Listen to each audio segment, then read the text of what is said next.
Okay, we continue with our series of 25 basic principles of Jewish child rearing. This is brought in the book Our Family, Our Strength, and I'm giving the synopsis of these 25 principles. So, principle number 12. When I was a kid, one of the most talked about topics and subjects throughout the world was whether the human being can run a mile in less than 4 minutes. It was the whole thing. Is it possible for the human being, for the human athlete? Now's the times of the Olympic Games. Everyone's involved with this. Is the human being capable of running a mile in less than 4 minutes? And great scholars came into the scene. There were physiologists and professors who said that the human being is incapable of running a mile in 4 minutes because his heart-lung facilities will not allow such a sustained pace for the human being. And so it was, and there was much discussion about this. And there was a young man, a British athlete by the name of Roger Bannister. And Roger Bannister decided he's going to break the 4-minute barrier. Now, how do you do it? So he tried many times and he just couldn't get there. And those experts said, well, you see, the human, even an athlete of his caliber, is incapable of running a mile in 4 minutes. Until one day, Roger Bannister came upon a great formula. He took 4 athletes, and he asked each one of them to compete with him for 1 lap. A lap is 440 yards, and altogether makes up a mile. 4 of these laps makes up a mile. So he asked each athlete to compete with him for 1 lap. None of them could sustain a heavy pace for more than 1 lap against this great Roger Bannister. And so he ran against the first one, and the first one gave it everything he had, and Bannister kept up with him. And then came on a new fresh athlete, and he ran again, and Bannister kept up with him also. He was pushed on by the competition. And so the third, and so the fourth, and he smashed the 4-minute barrier. And since then, men have continued running faster, running more.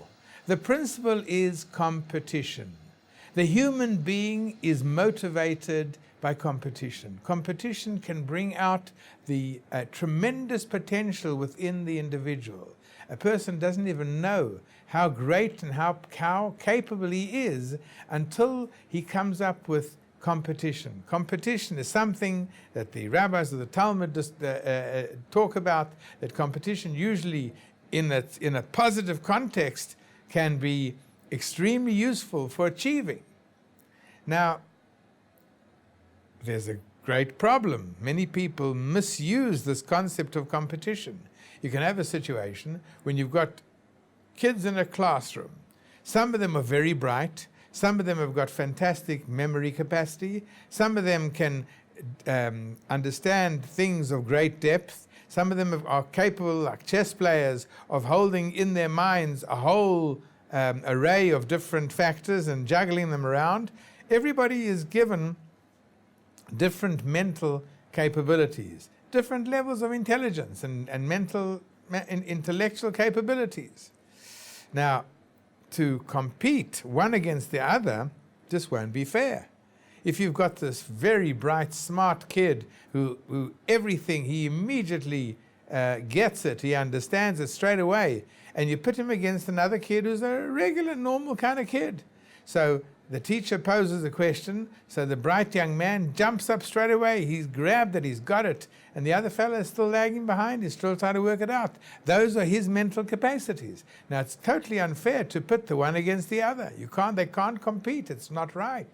It's going to be a completely destroying experience for the kid who doesn't have that level of mental capacity. And so it is with everything. We can't pit kids against each other. We can't compete with our fellow man, because every man is endowed with a spectrum of his own energies and his own built-in abilities. And therefore it's wrong. It's wrong to pit one against the other.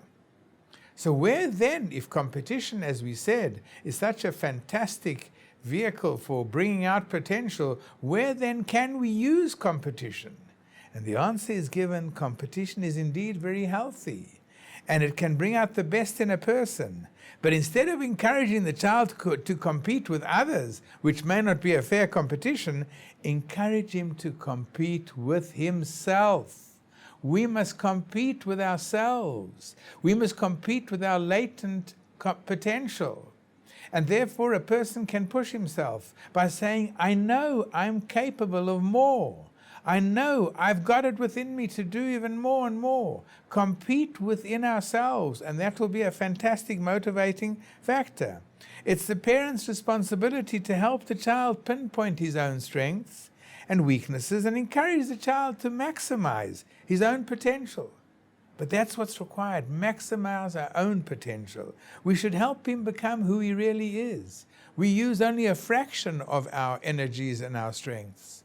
And therefore, the best way is, instead of encouraging a child to compete with others, encourage him to compete with himself and his own potential. And this way he'll find and discover extraordinary levels of achievement and potential as he's competing with himself.